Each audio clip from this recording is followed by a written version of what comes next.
Muy buenos días, queridos amigos, bienvenidos sean a esta nueva transmisión de nuestro espacio Momentos de Armonía de la Asociación Espírita Tercera Revelación.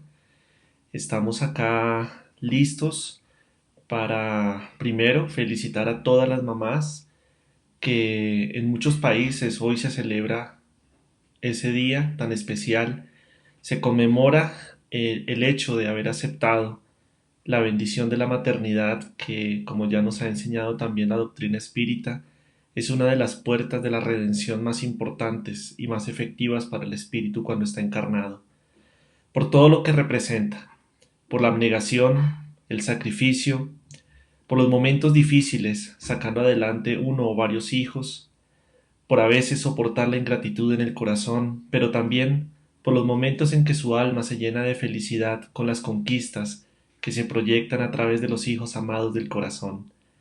Así que es una bendición realmente la maternidad, y hoy quienes tienen la felicidad de recibir el abrazo, así sea virtual, de sus hijos queridos, disfrútenlo mucho, disfrútenlo porque realmente es una pequeña forma de retribuir tantos años, tantos momentos de abnegación y de amor. Y para quienes tienen a sus queridas madres ya en la dimensión espiritual, la vibración de amor también a través de una oración será un bonito presente para ellas que seguramente, gracias a esa conquista a través de la maternidad, tienen un lugar especial en la espiritualidad. Por más que sea una madre, siempre, siempre cosecha amor en su vida. Queridos amigos, vamos entonces a iniciar nuestro programa de hoy, aprovechando este día tan maravilloso que nos está regalando la espiritualidad superior, y vamos a trabajar un tema, como lo decíamos al principio, titulado Salud y Conciencia. Vamos nuevamente a basarnos en las enseñanzas de nuestra mentora Juana de Ángelis, que a través de la psicografía de Edivaldo Pereira Franco nos comparte momentos de conciencia para que nosotros podamos analizarnos y ver cómo estamos frente a las situaciones que se nos presentan en la vida diariamente y que al final son los ruteros para nuestro despertar de conciencia. Recordemos algo, las pruebas que se nos presentan en el camino, que la mayoría de ellas son exigen la mayor cuota de valentía, de fe, de perseverancia de parte nuestra, tienen como objetivo, tienen como objetivo apalancarnos para una evolución más rápida y sobre todo consistente. Esto es para que nosotros siempre veamos las pruebas que se nos presentan en la vida no como castigos, no como si la vida se estuviera ensañando contra nosotros, sino como oportunidades de progreso.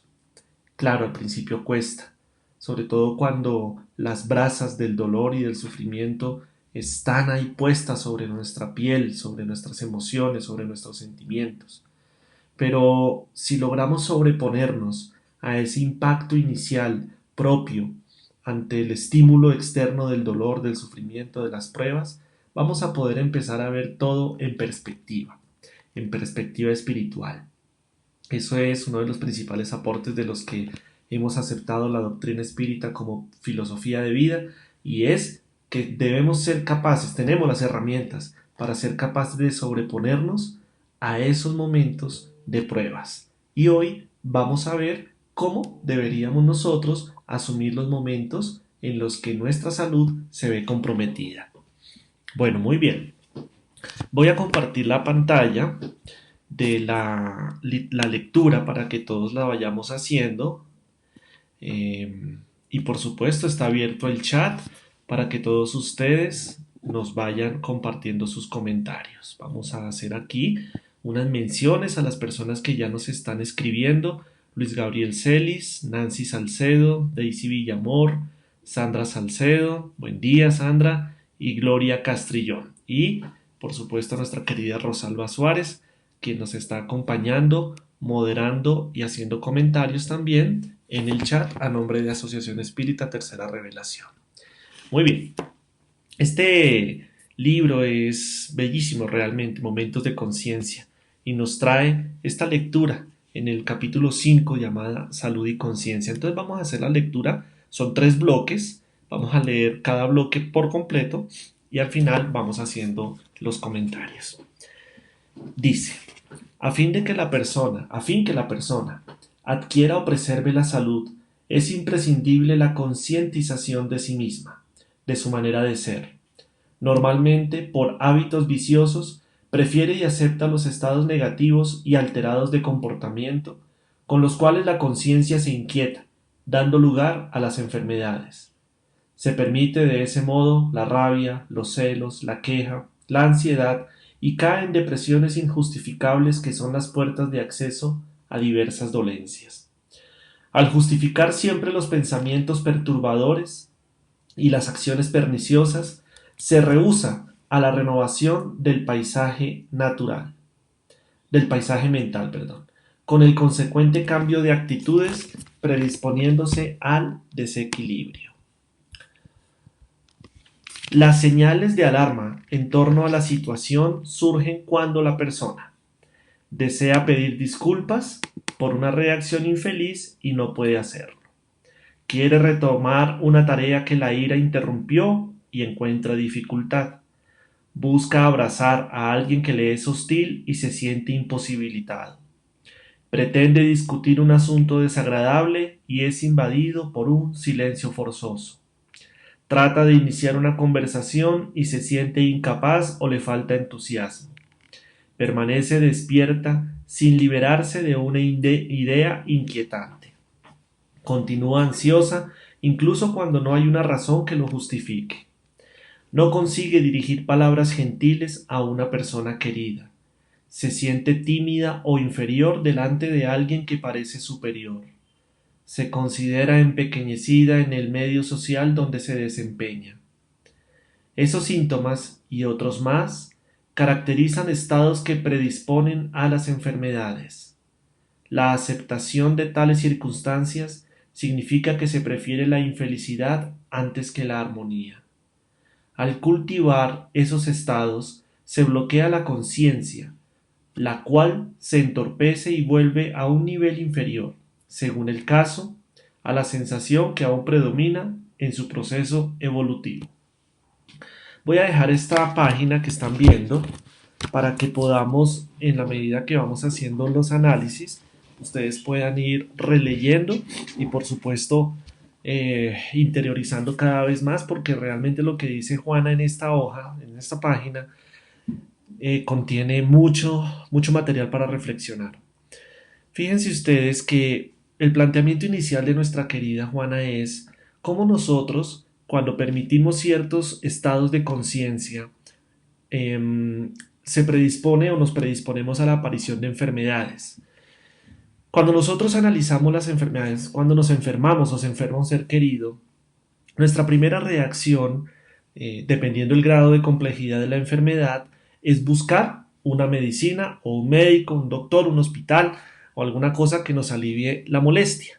¿Por qué? Porque obviamente al estar nosotros encarnados, en este caso reencarnados, pues los primeros síntomas evidentemente se verifican a nivel orgánico, a nivel físico. Entonces nos duele algo o sentimos algo extraño, bueno, diferentes síntomas que se pueden asociar a la aparición de una enfermedad. Entonces lo que buscamos, como digo, es algo que nos permita aliviar o atenuar esa molestia. Digamos que logramos encontrar una medicina que pueda quitarnos esa molestia momentánea o tratar una enfermedad mucho más compleja, pero nos acostumbramos probablemente a veces, la mayoría de las veces, a estar dependiendo de esas medicinas, de esas eh, terapias que le dan ese alivio al cuerpo físico. Pero la pregunta es, ¿cuántas veces nosotros realmente nos preguntamos qué será lo que desde mi interior como espíritu ocasionó que esa enfermedad o esa dolencia apareciera? Es lo que pocas veces nos preguntamos, siendo honestos. Incluso nosotros que ya de alguna manera conocemos esta información, a veces también nos volvemos tan mecánicos en estas situaciones que no nos indagamos a nosotros mismos qué fue lo que pudo haber pasado para que se originara ese malestar. La ciencia médica, que ha avanzado mucho, no solo en lo tecnológico, sino también en la comprensión de la naturaleza de algunas dolencias, está empezando a recomendar a algunas personas que tienen, por ejemplo, gastritis o que se les están volviendo úlceras, que tienen dolores de cabeza recurrentes, migrañas, y bueno, por mencionar algunos malestares, pero otros más, les están recomendando o por lo menos les están ayudando a hacer una revisión de sus hábitos, no solo de hábitos de la vida material, sino de sus hábitos interiores. Claro, los médicos no van en su mayoría, no se refieren al espíritu, no se refieren a nada que tenga que ver con la parte trascendental del ser, pero sí están empezando a mencionar las emociones, los estados emocionales, los estados comportamentales dentro de los diagnósticos. Y eso es muy importante, eso es un avance tremendo.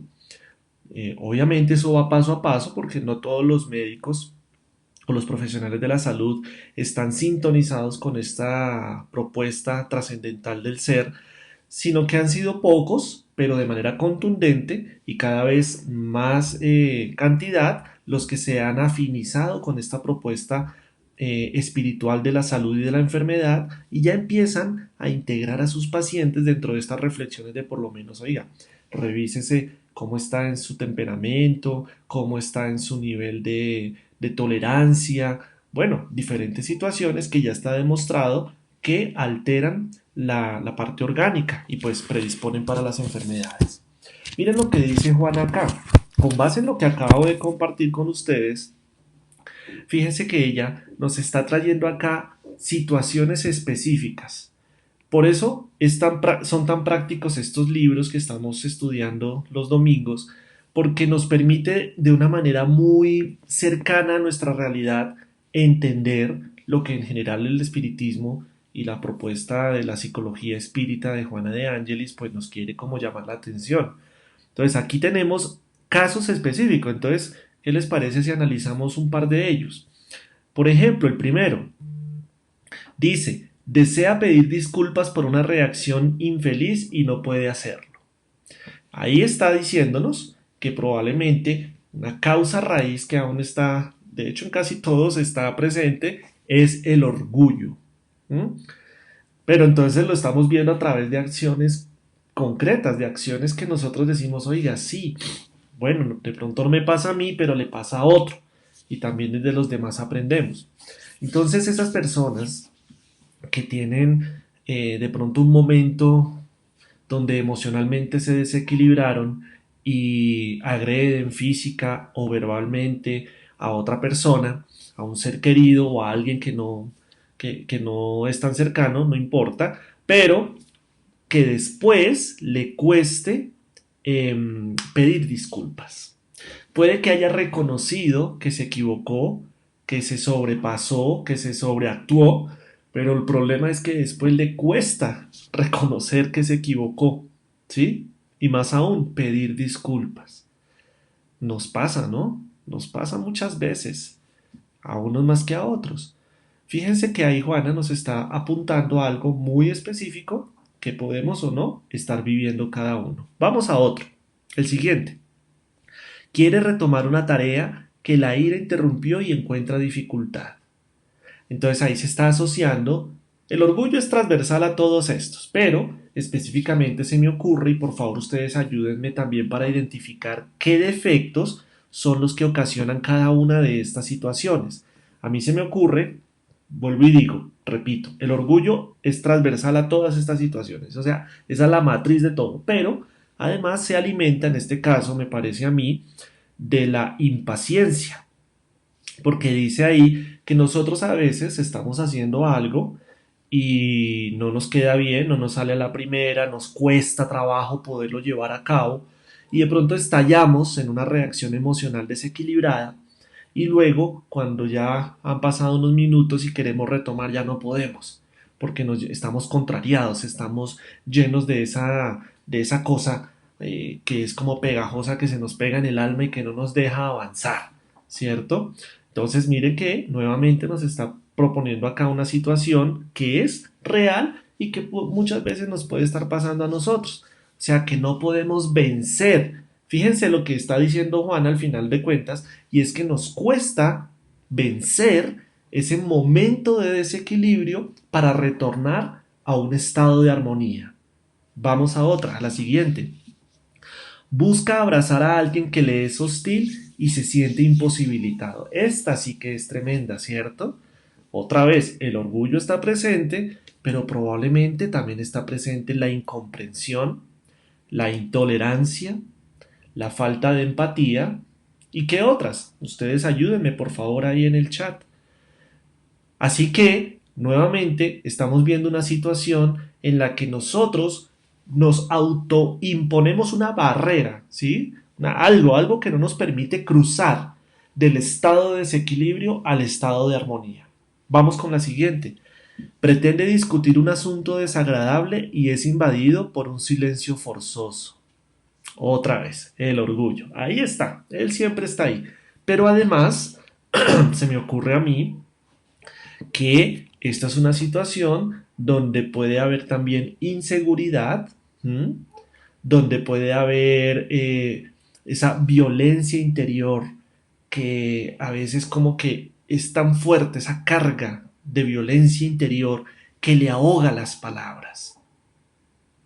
Yo he visto, y hasta me ha pasado ahora recordando, momentos en que la contrariedad es tan fuerte, en que la situación es tan incómoda, pero en mi interior, que no me permite expresarlo, que no me permite hablarlo, que me trago las palabras como se dice coloquialmente.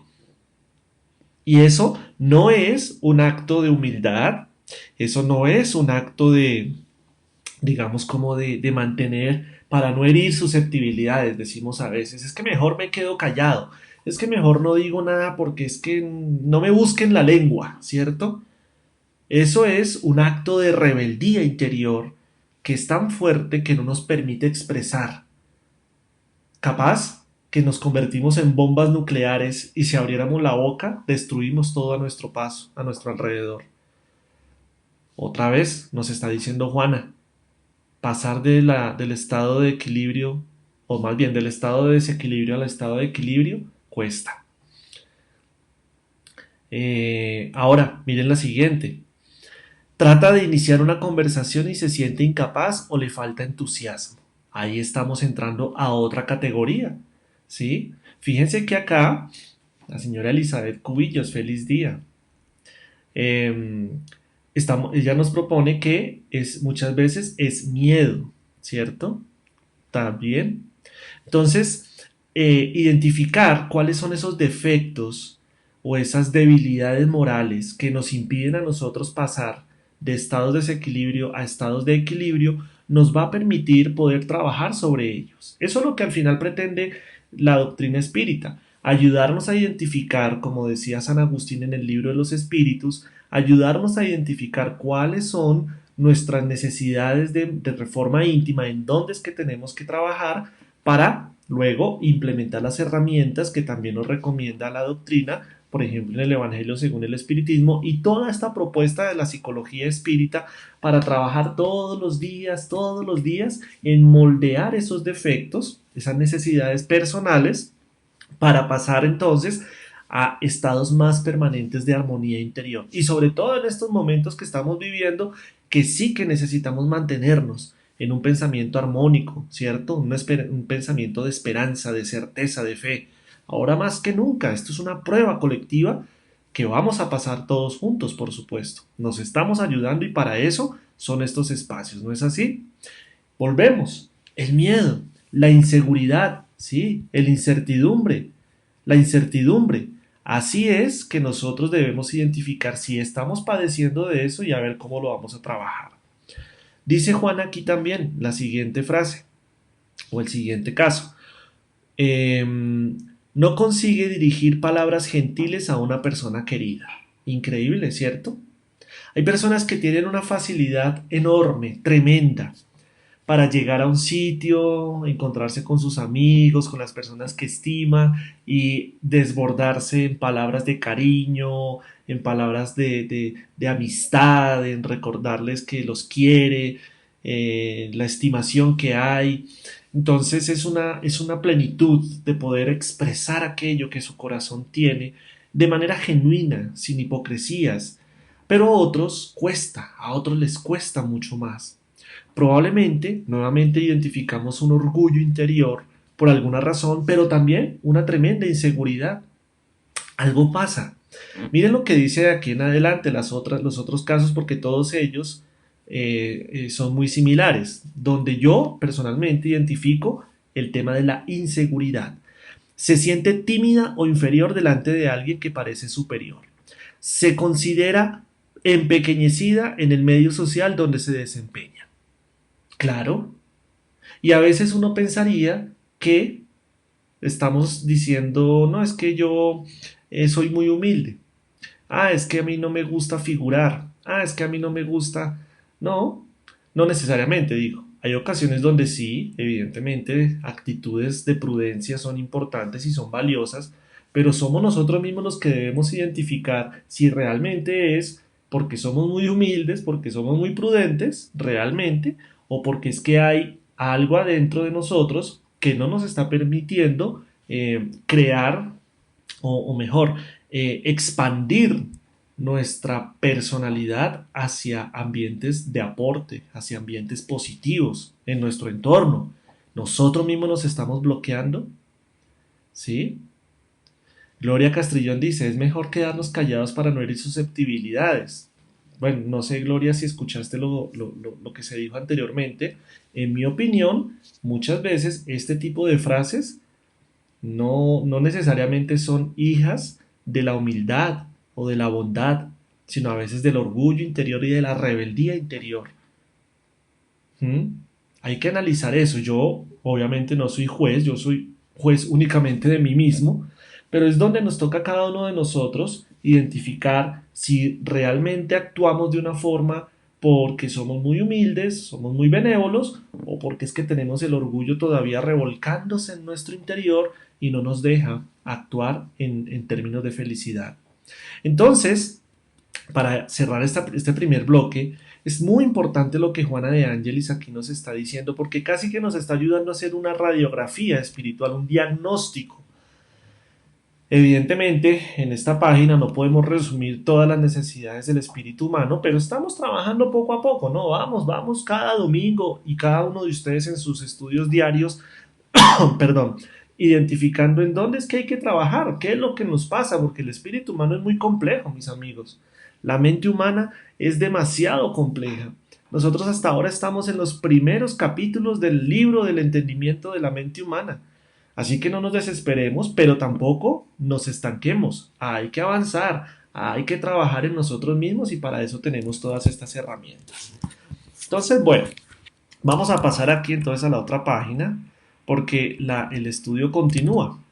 Decíamos al final, ahorita en la lectura, al final de este bloque lo voy a volver a leer para ustedes. Al cultivar esos estados se bloquea la conciencia, la cual se entorpece y vuelve a un nivel inferior, según el caso, a la sensación que aún predomina en su proceso evolutivo. Entonces, al ver esto, al hacer este diagnóstico, luego viene una propuesta, ¿sí? De cómo deberíamos nosotros empezar a abordar estas situaciones que hemos identificado previamente. Entonces vamos a leer el segundo bloque con todos ustedes para continuar. Dice, la persona es libre para preferir estar saludable o enferma, por lo que compete a su conciencia actuar con profunda libertad, la cual consiste en la opción de ser feliz. Comienza por deshacerte de los clichés mentales antiguos, negativos, que te condicionaron para que aceptes los comportamientos enfermizos. El entrenamiento en nuevas maneras de pensar, basadas en el orden, en el bien general, en la ampliación de tus propias posibilidades, creará automatismos y reflejos que trabajarán en favor de tu armonía y tu salud. Es necesario que asumas el control de ti mismo, esto es, que logres tu concientización, ese nivel superior en el que la razón dirige a las sensaciones.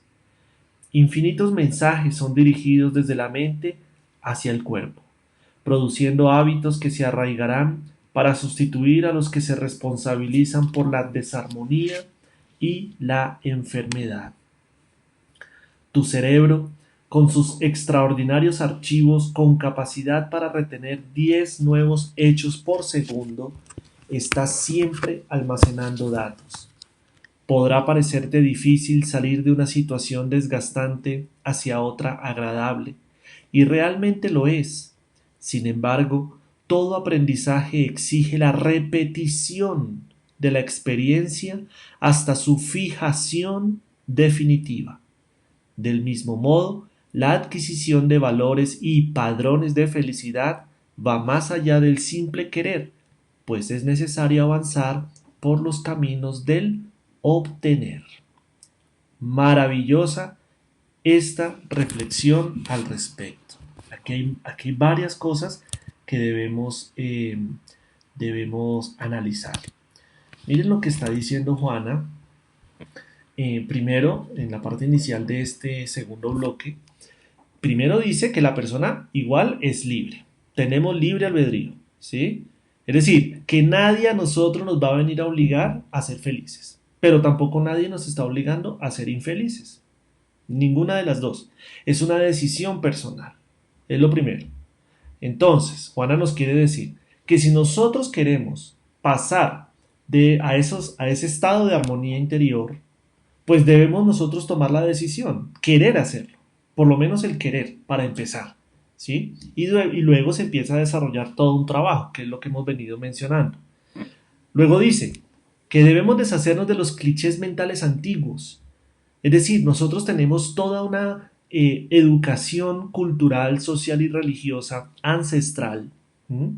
Que puede que esté condicionando muchos de nuestros comportamientos actuales.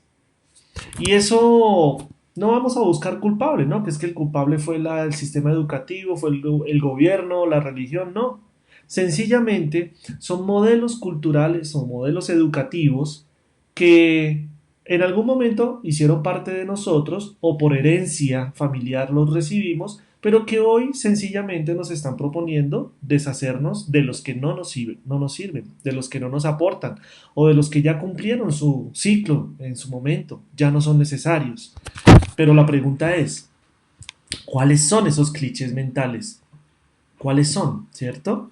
Entonces, vamos a decir, se me ocurre uno ahorita rápido, pues pueden ser muchísimos y ustedes por favor también ayúdenme con identificar algunos. Por ejemplo, en nuestra sociedad y casi tanto en Oriente como en Occidente, se, se implantó la idea en que los hombres tenían que, para demostrar su virilidad y para demostrar su condición de hombre, de masculinidad, entonces no podían llorar, no podían quejarse, digamos, o expresar sus emociones. Todavía se siguen viendo muchas de esas situaciones, ¿sí? Entonces le dicen al niño que llora, le dicen no llore porque es que parece una niña. Imagínense. Lo cual demuestra un completo desconocimiento de la realidad del espíritu. Empezando que el espíritu no es hombre o mujer, ya sabemos eso, no tiene género. Pero además que nosotros somos seres emocionales por naturaleza, hombres o mujeres, no importa. Que en una condición o en otra tenemos más susceptibilidad, digamos, o más posibilidades de expresar nuestras emociones, puede ser, pero eso no depende del cuerpo físico. Eso no depende de la condición sexual o de género. Eso depende del estado espiritual del ser.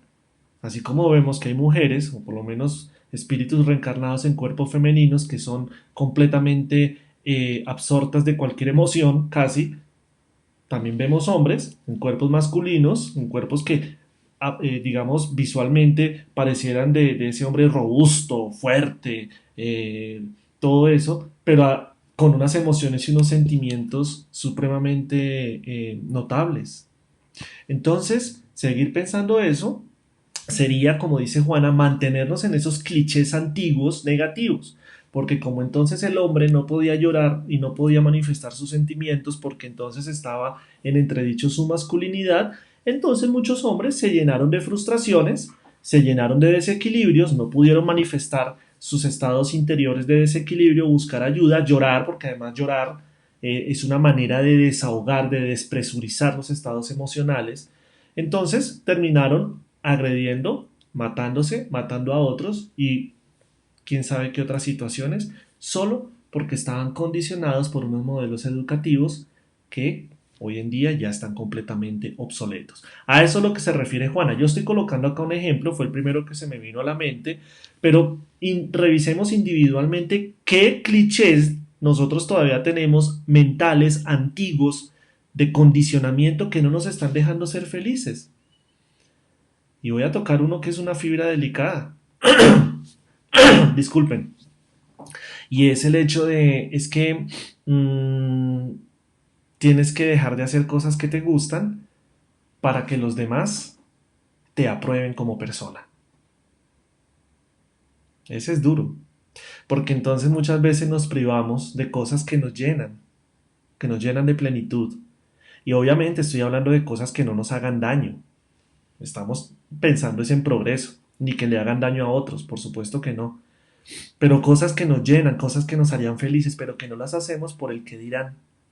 Porque entonces sentimos el señalamiento social de otros, que a su vez esos otros también se están limitando de hacer cosas que quisieran hacer por quedar bien ante otros.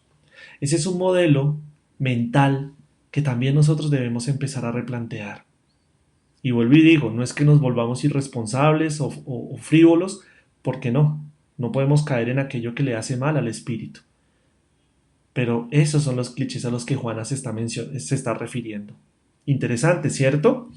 Y luego entonces nos dice, más abajo, es necesario que asumas el control de ti mismo. Claro, lógico. Es decir, que logremos nuestra, como dice la lectura, concientización. ¿Qué significa concientización? Ahí lo explica. Ese nivel superior en el que la razón dirige a las sensaciones.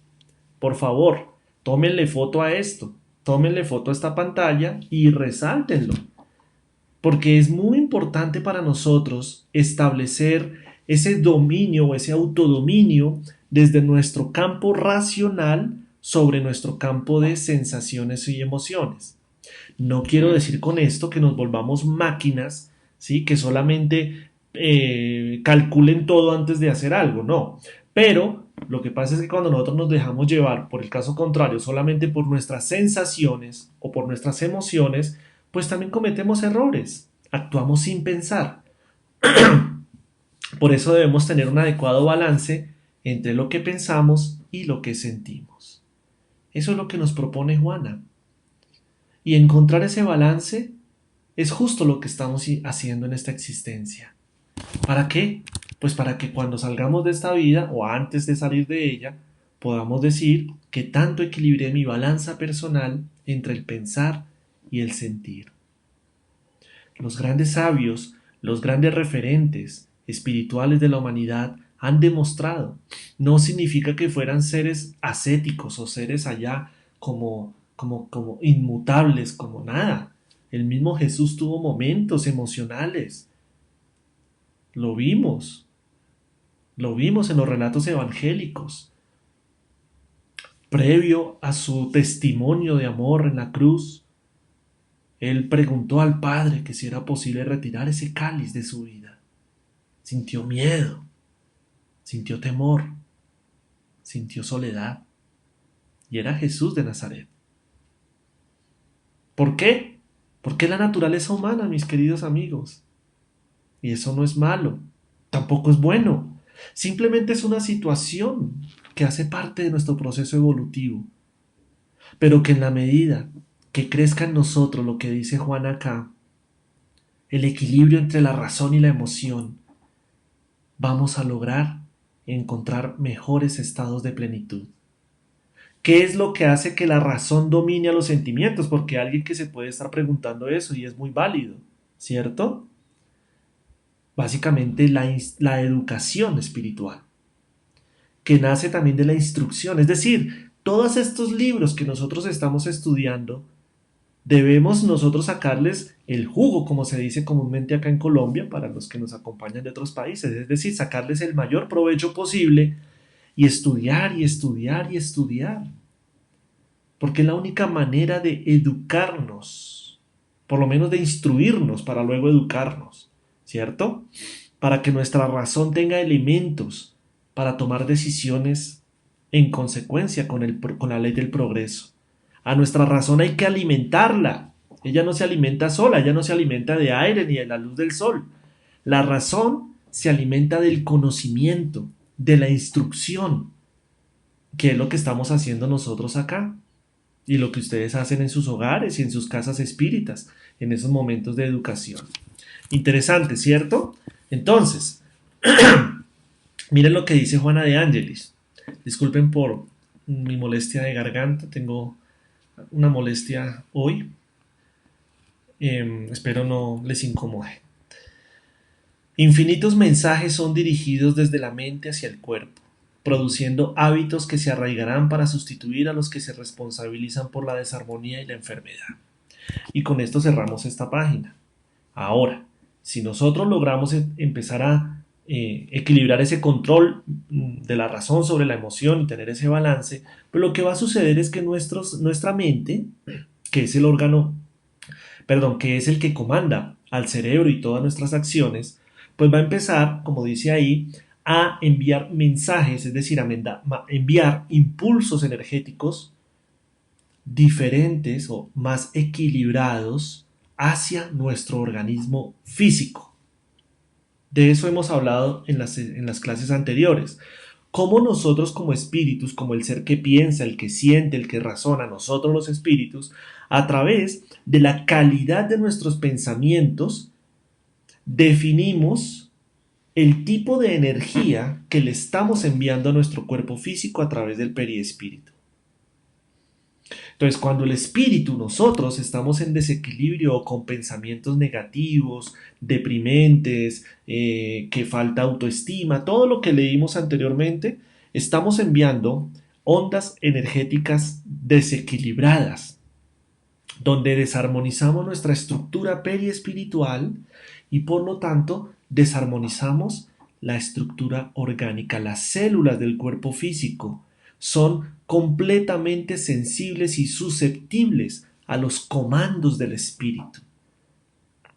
Por eso hay profesionales de la salud que también están recomendando hablar con las enfermedades. Increíble, ¿no? Algunos dirán, ese médico se enloqueció. No, al contrario, está despertando a la espiritualidad.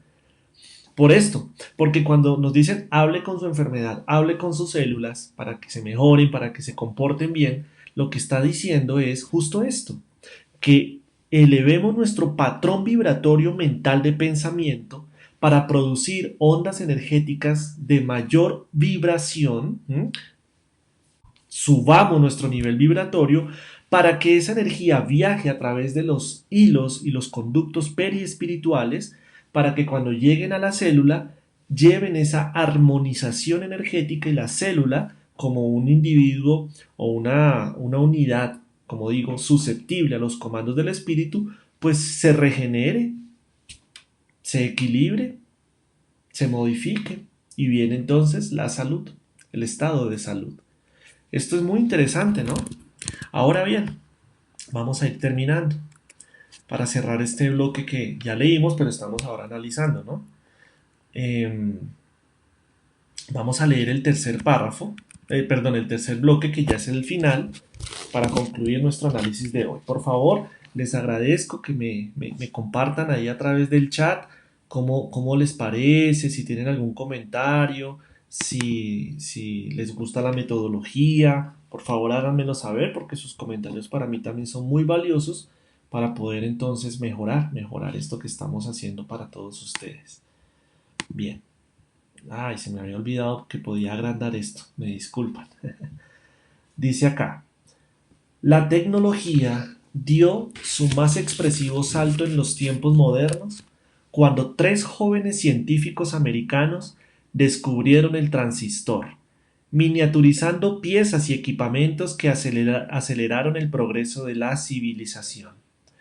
No medir esfuerzos para la adquisición de la salud mediante la conciencia del deber para consigo mismo es el desafío que tienes que enfrentar y vencer a través de las pequeñas piezas del sacrificio, de la perseverancia y el trabajo. En el parágrafo 912 del Libro de los Espíritus, Allan Kardec interrogó: ¿cuál es el medio más eficaz para combatir el predominio de la naturaleza corpórea? Y los mentores respondieron: practicar la abnegación. Con este esfuerzo disfrutarás la conciencia, la salud y la paz. Esta conclusión que nos comparte Juana de Ángelis también nos invita de nuevo a dedicar nuestros mayores esfuerzos precisamente a esa conquista que los espíritus lo llamaron abnegación. Vamos a explicar un poco mejor.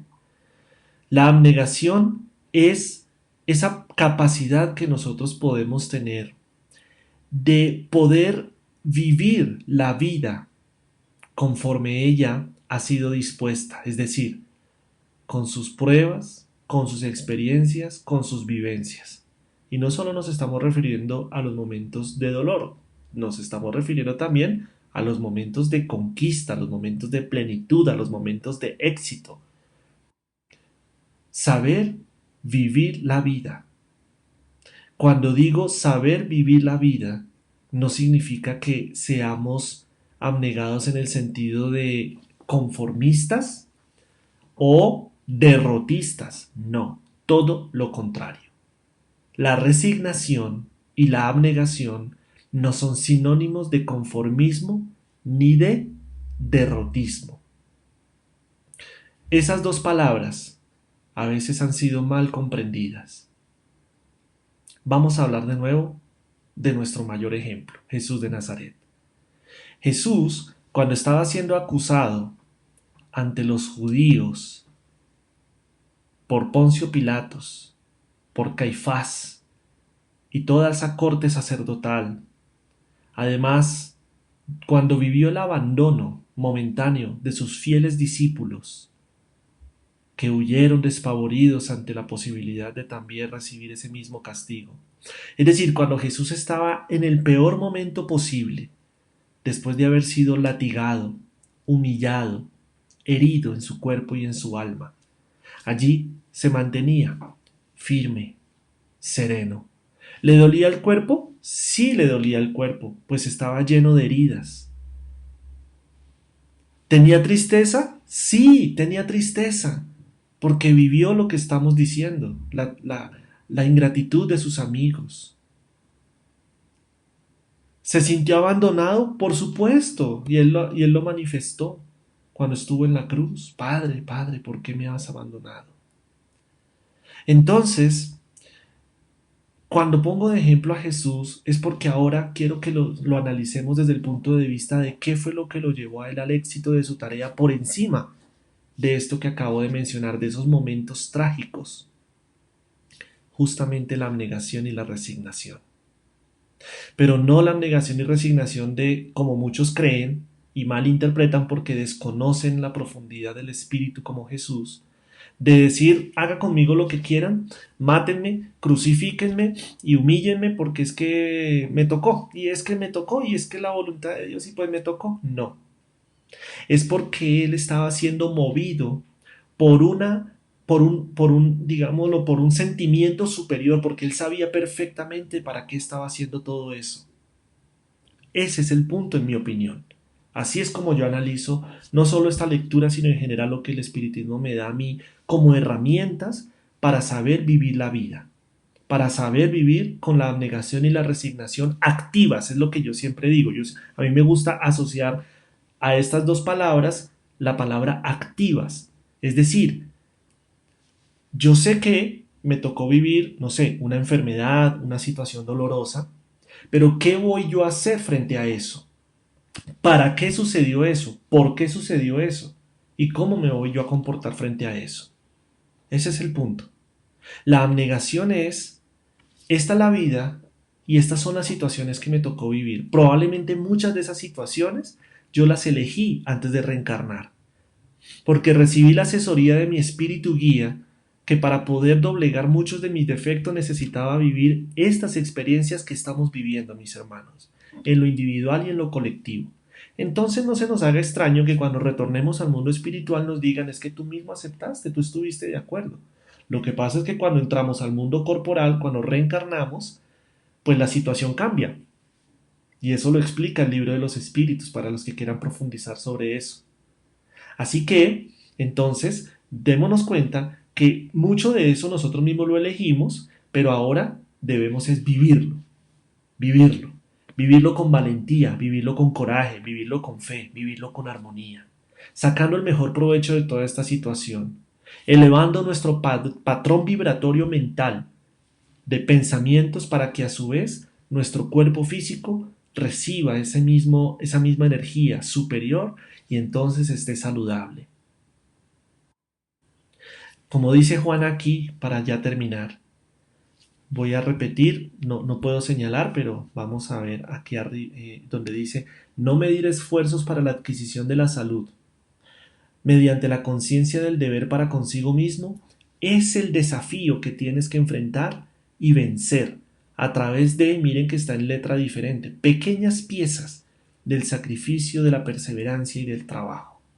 Así que mis queridos amigos, el mensaje es muy claro el día de hoy para acuñar una enseñanza más a estos momentos de armonía.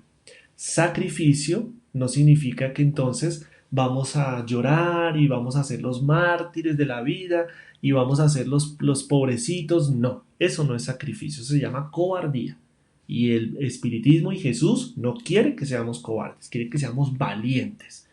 Valientes, pero con perspectiva, así como él cuando estuvo allá siendo acusado y luego crucificado. Valiente no quiere decir que no vamos a sentir miedo, que no vamos a sentir tristeza, nada de eso. Todo lo contrario, lo vamos a sentir. Pero ¿qué vamos a hacer con eso? Ese es el punto. Y ahí es donde nosotros tenemos una herramienta que nos va a permitir hacernos cargo con madurez, con valentía espiritual, con coraje moral de esas situaciones.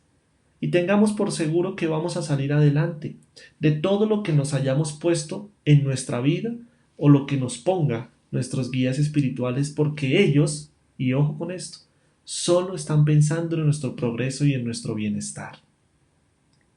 Así que mis queridos amigos, espero que este mensaje de la mañana de hoy, de este bello día donde conmemoramos la bendición de la maternidad, que es la mayor muestra de sacrificio, perseverancia, trabajo, abnegación y resignación, pero con un propósito. Y un propósito muy grande. La maternidad tiene el mayor propósito de todos en la tierra. Sembrar amor. Sembrar amor en la o las criaturas que son reencarnadas a través de esos vientres maravillosos. Así que, así como empecé esta transmisión de hoy, quiero terminar agradeciendo y reconociendo a mi madre, Elizabeth, y a todas las mamás, las que nos están viendo, las que nos van a ver luego y las que están en el mundo entero, porque son el mayor ejemplo justamente de lo que Juana de Ángelis hoy nos enseñó. Que cuando hay un propósito superior, que es el de dar amor y vida a un hijo, no hay nada que se detenga, no hay nada que la detenga, no hay nada que se ponga al frente, que si hay que dar la misma vida, la dan. Así que llevémonos ese ejemplo hoy como un mensaje primero de gratitud, porque son la muestra de amor de Jesús, de Dios en el mundo. Dios las bendiga, que a pesar de la distancia física que seguramente impedirá que muchos de sus hijos les den un abrazo, reciban todo nuestro amor, un abrazo fraterno, y que Dios les conceda muchas más bendiciones por ser, repito, los referentes de la abnegación y la resignación pero con propósito en el mundo. Mis amigos, para todos ustedes un abrazo, que tengan un resto de día muy feliz. A las 7 de la noche nos reencontraremos en el espacio Evangelio en el Hogar con nuestra querida Rosalba Suárez. Dios los bendiga y gracias por su tiempo y su paciencia conmigo. Hasta pronto.